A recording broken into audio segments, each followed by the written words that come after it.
The Honourable Member for Lyons, Mr Farrell. Here.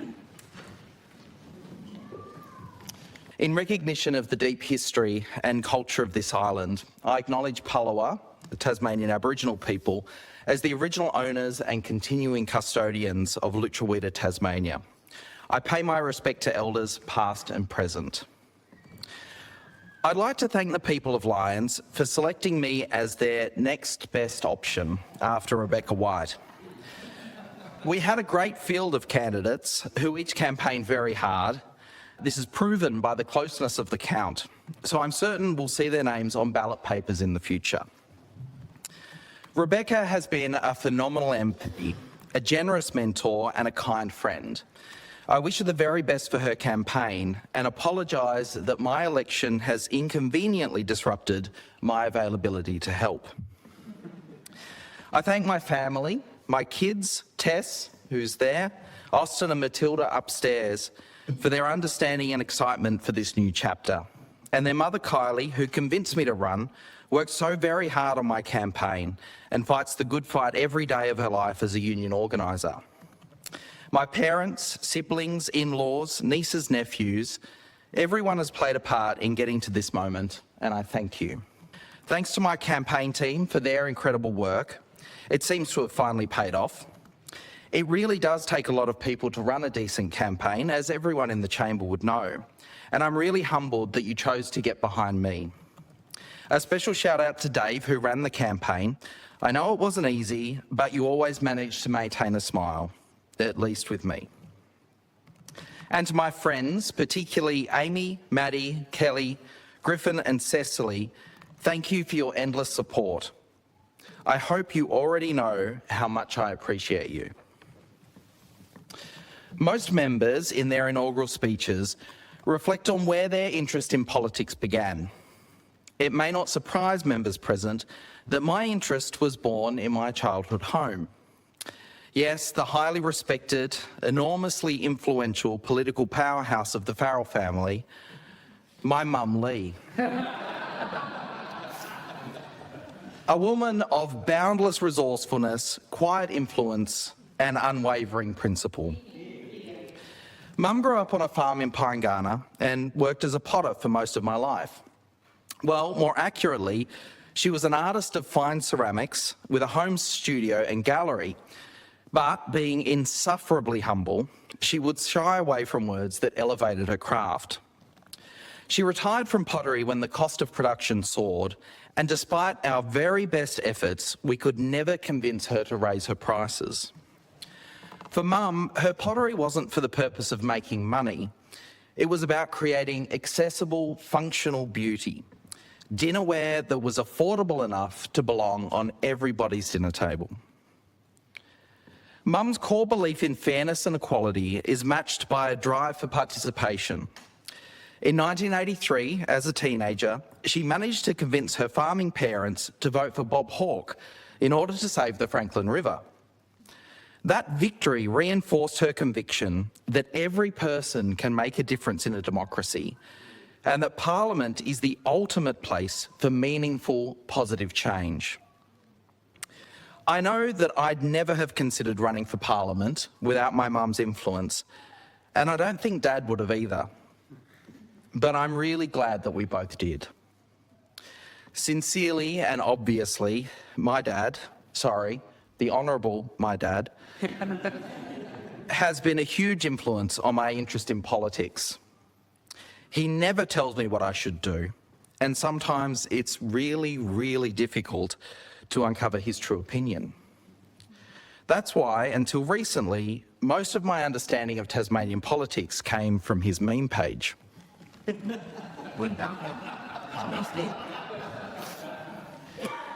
But watching him, the way he carries himself in the community and in Parliament, the things he values and the fights that he'll take on has been inspirational. Like Dad, I will seek to conduct myself in a collaborative, trustworthy and respectful way. I won't take myself too seriously, but I will take my responsibility here and my commitment to the people of Lyons and Tasmania extremely seriously. When I was born, home was in the foothills of Mount Dromedary, just outside Bridgewater. I started school at Brighton Primary and my family moved to New Norfolk when I was 6. I bought my first house in New Norfolk, built a family home in Molesworth, and now I'm back in New Norfolk. I haven't gone far, but why would you? But I'm not just a Farrell from the Derwent Valley. I'm connected to so many places all around this island because my family is from all over the place. I'm a Healy and a Lefevre from Pyngana, a Browning from National Park, a Templeton from Campbelltown, a Gillard from Deloraine, a Porter from Ross, a Salter from Fingal, an Andrews from Anthill Ponds, and a McMichael from St Helens, just to name a few. So while I am proudly a Farrell from the Derwent Valley, I carry with me the history, the values, and the deep connections of families from all over this great state. My roots are firmly planted in Tasmania's past, and my purpose here is about shaping its future. Every elected member knows that interest in politics is never the reason for nominating for Parliament. We're each here because we are prepared to dedicate our lives to make positive change for the people of our electorates and the people of Tasmania. I'm going to share with you a few short anecdotes from my life, experiences and interactions that have had great impact on me, shaped who I am, and have led me to this place. They'll give you an idea of what I value and what I would like for you to expect from me in this house. My first story is about opportunity. I studied technology at uni, and my first job in the industry was with a Sydney-based multinational. I started in the tech support team and in a growing business in a booming industry sector. There were many opportunities for promotion. 6 years in, I was working as a technical consultant and discussed with the manager what the next steps of my career could look like. He offered me a job in Sydney, or London, or in the new office in the United States. When I told him that I wanted to stay in Tasmania, he told me that the opportunities just weren't going to be here anymore. That in order to succeed in my career, I would have to leave. I refused to accept that. So I quit my job and started a creative tech business. Within a year, I had hired my first employee, and by the end of the next year, we were a team of 4. It has always been deeply ingrained in the purpose of that business that the purpose of that business is to provide great opportunities for Tasmanians to do their best work on a world stage. And I'm incredibly proud of what the team has achieved and continues to achieve as they lead themselves into the future. My next story is about inspiration.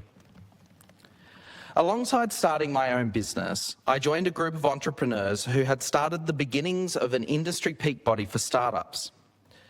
They had established a co-working space in the basement of a shop in Murray Street in Hobart. It was dark and it was grungy.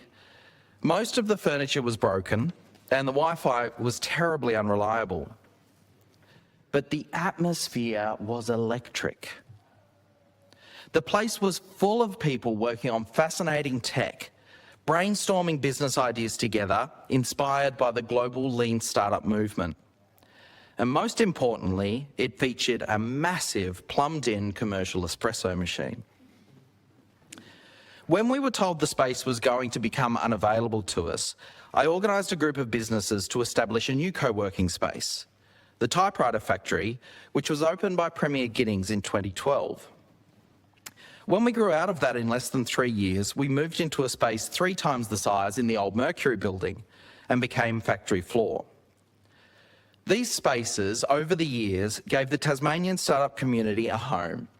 It brought founders, creatives and technologists together, allowing us to prove that it was an industry sector that was worth nurturing.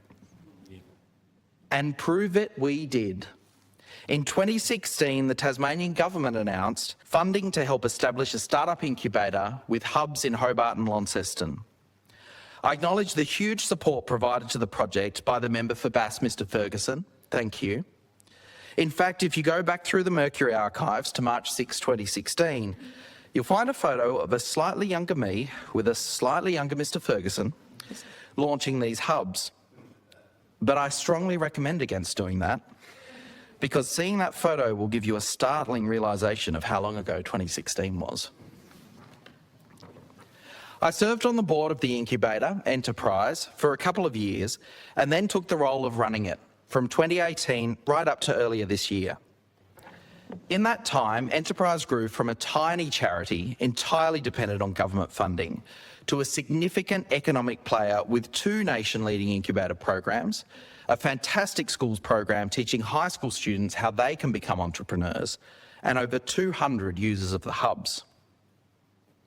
Being part of the journey with hundreds of entrepreneurs through the years has given me an immense amount of confidence and excitement about the future for Tasmania. It has also taught me a lot about the power of optimism in the face of risk and uncertainty, the value of turning fear into hope, and that while almost nothing is impossible, some things are really, really difficult. My third story is about winning. When I was young, school holidays would often be spent at my grandparents' farm in Pyngana. Sometimes my siblings and I were able to participate, shifting the irrigation, herding the cows, and everyone's favourite, picking up the rocks in the paddock. But often our time would be spent across the paddock in the old house with my great-grandmother Ivy and her black Labrador. Gran would get our help with the crossword, teach us ball games, and occasionally drive us around to the shop to get a pie for lunch. On one visit, as a young, annoying kid, when Mum suggested I spend the day with Gran playing cards and board games, I complained that she wasn't very good at them, she never won, and that I didn't understand why she bothered with the crossword, because she always asked for help with every answer. It wasn't until years later that I realised Gran wasn't playing to win. She was making sure the game was worth playing. It's the same reason that Rusty hits his little sister a catch. Because in life, it's not about keeping score, it's about keeping people in the game. My fourth story is about learning.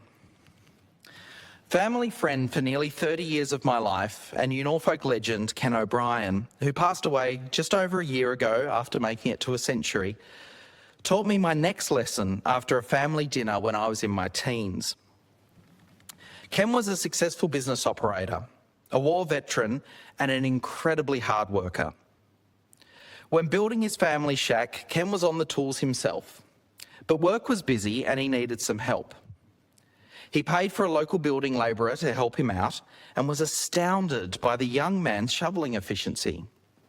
He remarked to him about how fit and strong he must be and was told in reply, "Oh no, I just know how to shovel properly." He taught Ken how, and Ken remembered that for the rest of his life. Ken told me that there's always something to learn from everybody that you meet and something that you can teach them. Don't miss the opportunity. My fifth story is about trust.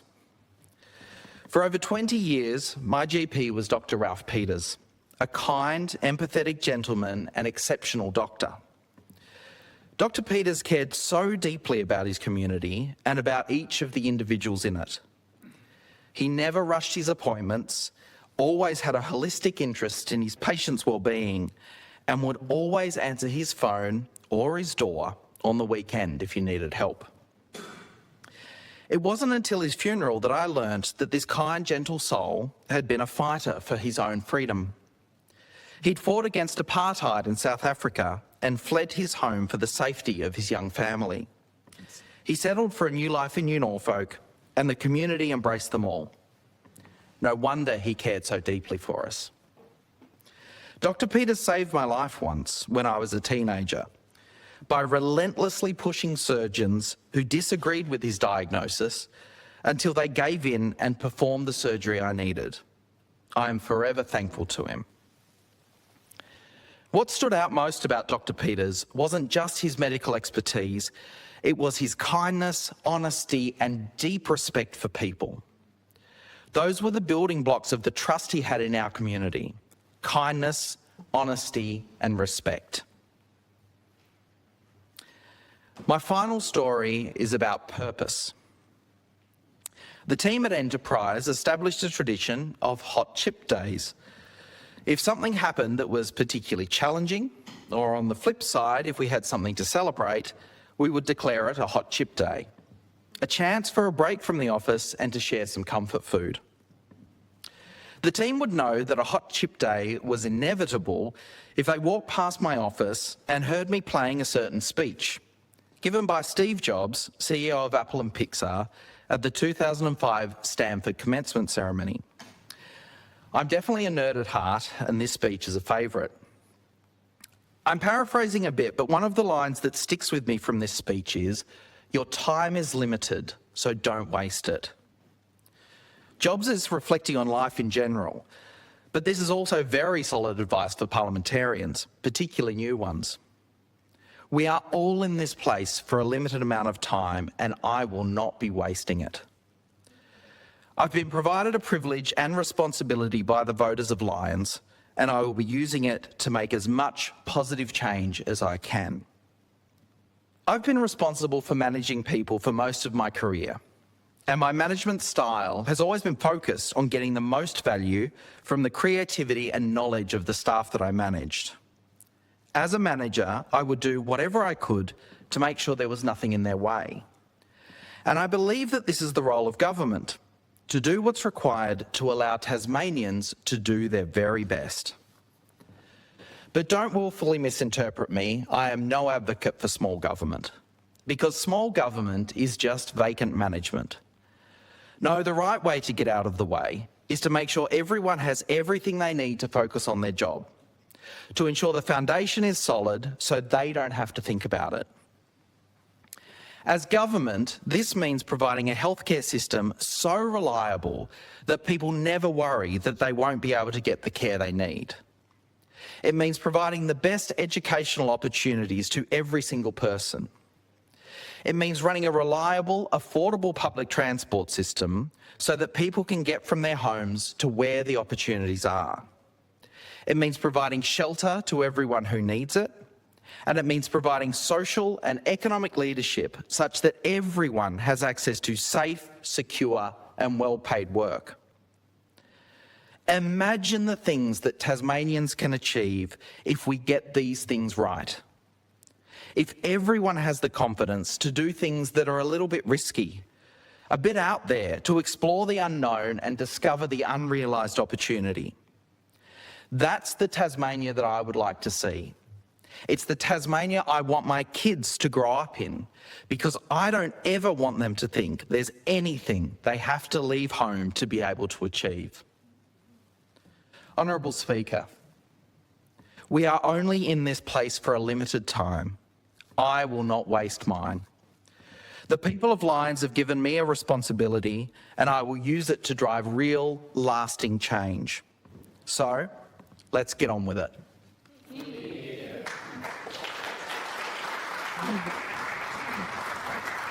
Yes.